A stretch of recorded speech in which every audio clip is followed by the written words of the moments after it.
Pati si Sara Duterte sabit sa insertion. Yun ang ultimate target nila. Kaya sinasabi nila palagi, nasaan na niya yung big fish na sinasabi na ipapakulong ng ating Pangulong Bongbong Marcos.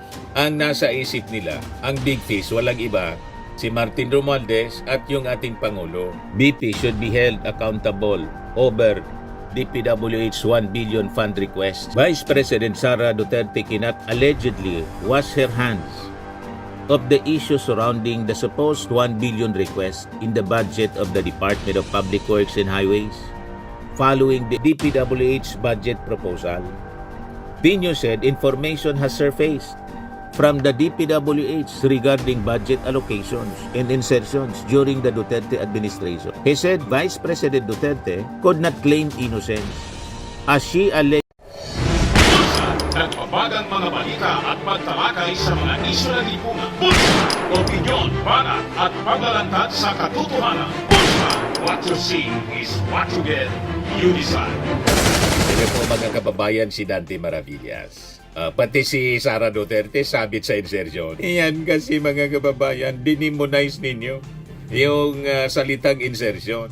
Iyon pala, pati si Sara Duterte kasama sa mga political personalities na nasa likod ng mga insertions.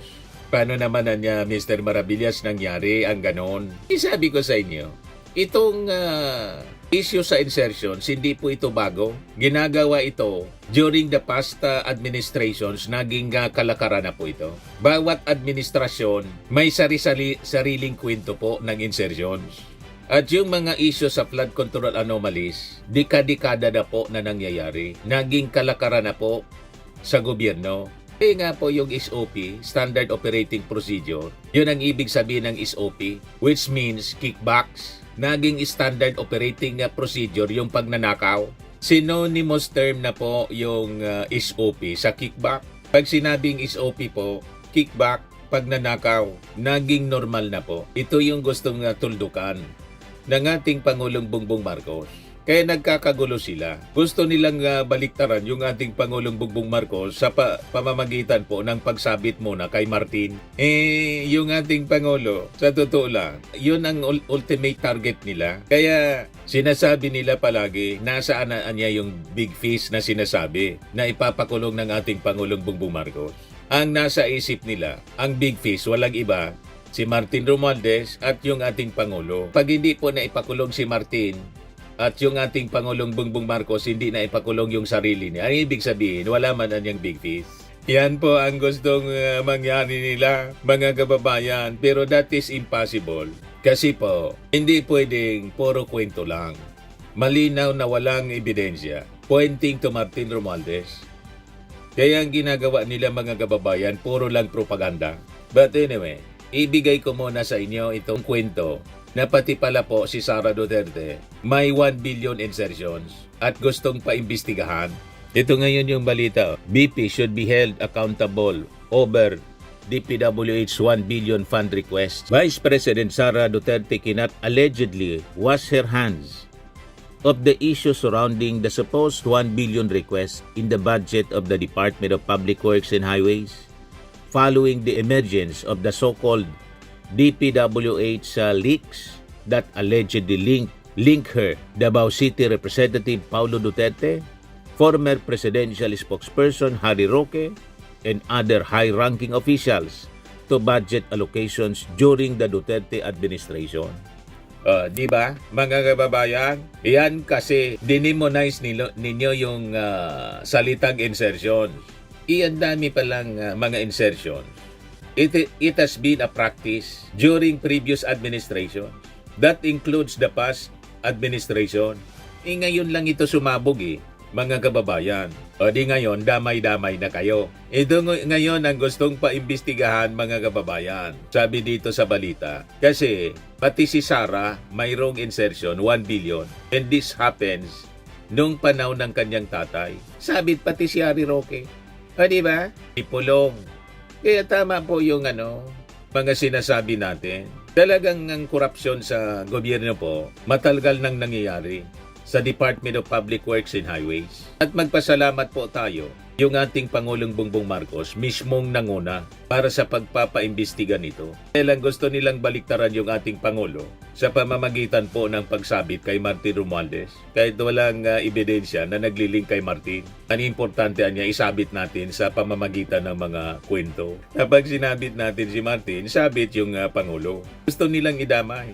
Mina-mindset tayo, mga kababayan. Ito ang sinasabi natin. Naghahanap sila ng big fish. Ang big fish na nire-refer nila, si Martin at yung ating Pangulo. Kaya pag hindi nakulong si Martin, hindi pinakulong ng ating Pangulo yung sarili niya, walang big fish anyang nakulong. Gagawin ba yun ng ating Pangulo na magpapaimbestiga? Kung sabit siya, magpapaimbestiga pa siya.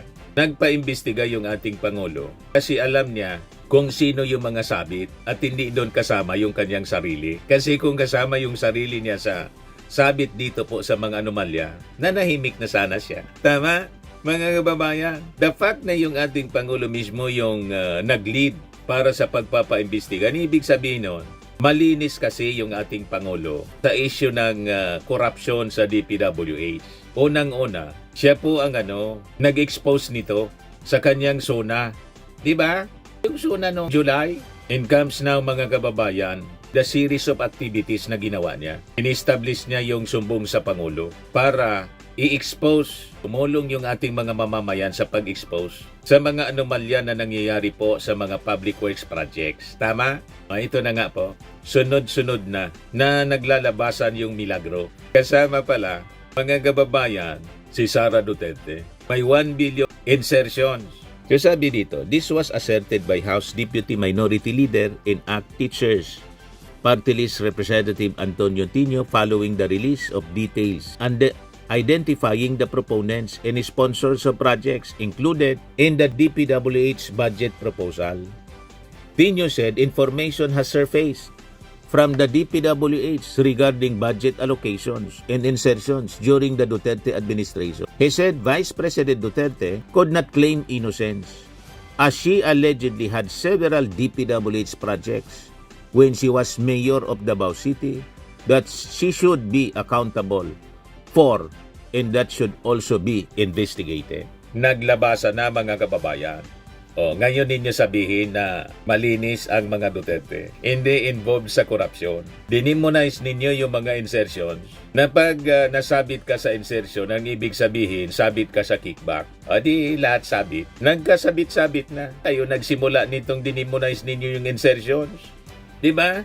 Pag sinabing nag-insert, nang-kickback na. Yun ang gusto ninyo isipin ng mga mamamayang Pilipino. Yan tuloy. So hindi ka niya pwede na maghugas kamay. Sabi ni Tino. Si Tino po, hindi yan Marcos supporter. Anti-Marcos yan. Kaya huwag ninyong iakusa sa ating Pangulo na ito'y black propaganda na naman ng mga Marcos forces. Hindi man po kasama sa Marcos forces ang Makabayan Black. Ang Makabayan Black, may sarili din silang prinsipyo, may sarili ding agenda. Hindi pwedeng impluwensyahan ng ating Pangulo. Kaya itong mga sinasabi ng ACT Party List, kanila itong kwento. Yung sabi dito, Tino cited a social media news channel that reported there were 16 line items allegedly worth a total of 1 billion pesos. 1 billion corresponding to projects that Vice President Sara Duterte reportedly requested to be included in the 2020 DPWH budget when she was still mayor ng Davao City. According to Tino, these are separate from the alleged 51 billion allocation that reportedly went to Davao City Representative Pulong Duterte, which was earlier allegedly confirmed by late DPWH Undersecretary Cathy Cabral. So kung may 51 billion na allocation, insertion, napunta mga kababayan kay Pulong, may 1 billion na din pala na insert, napunta kay Sara Duterte nung mayor pa siya. This is on top of the 51 billion that allegedly went to Congressman Duterte, Pulong. The lawmaker also said it was allegedly not surprising that members of the Duterte family and Malacanang officials were able to request large project allocations when they were in power He further claimed that it was during this period that was he described as unprecedented plunder of the DPWH budget allegedly began. So nagsimula po sa panahon ng Duterte administration. Kaya nga po yung pagpapaimbestiga ng ating Pangulo the past 10 years. Yung mga kasabwat, mga kakampi nila, kasabwat na rin po. Si Jinggoy kasi kasama sa pinapaimbestigahan ngayon. Kasama sa testimony po ni Alcantara, ni Bryce Hernandez. At malamang in the coming weeks, lumabas na po yung possible warrant of arrest laban sa mga senador. Baka kasama na doon. Ito na yung mga big fish, mga kababayan. Kasama si Jinggoy. May case build up na po sa mga senador na to. Si Chis Escudero, si Jinggoy Estrada, si Bong Revilla, si Joel Villanueva, pati nga si Nancy Binay. Baka kasama na rin po si Mark Villar, dating DPWH secretary po, panahon ni Digong. Yung sabi dito sa balita, Tinio said, the investigation should cover the years 2016 to 2022 anya, and that officials during the period should be held accountable. The lawmaker could called for a comprehensive and impartial investigation to determine accountability and ensure that those responsible for the alleged anomalies in public funds are held to account. So sabi dito sa balita, based on social media news channel report, the information came from alleged DPWH leaks or documents obtained by the network containing a list of proponents or sponsors of projects included in the agency's budget proposal. The report said all 16 allegedly requested projects of Vice President Sara Duterte appeared in the 2020 General Appropriations Act or GAA. The report said all 16 allegedly requested listed under the name of then Mayor Sara Duterte and Regional Director Alan Borromeo ng Region 5, yung DPWH. All the line items were reportedly road project with 15 located in Davao City and 1 in Davao del Sur. So, dapat ito, mga kababayan, busisiing mabuti. Ito na yung susunod na titingnan po sa mga susunod na linggo at buwan. Kaya hintay-hintay lang po kayo. Yung sinasabi ninyo mga big fish na ang gusto ninyong tumbukin po, yung ating Pangulo at si Martin Romualdez, ang big fish talaga po nandyan sa kampo ninyo. Huwag kami, kaya gusto ninyong iupo na si Sara para yung investigasyon sa mga anomalya sa DPWH hindi na matuloy. At yung mga kalyado ninyong mga politiko hindi mapanagot. Yan ang tinakang malinaw na kwento, mga kababayan.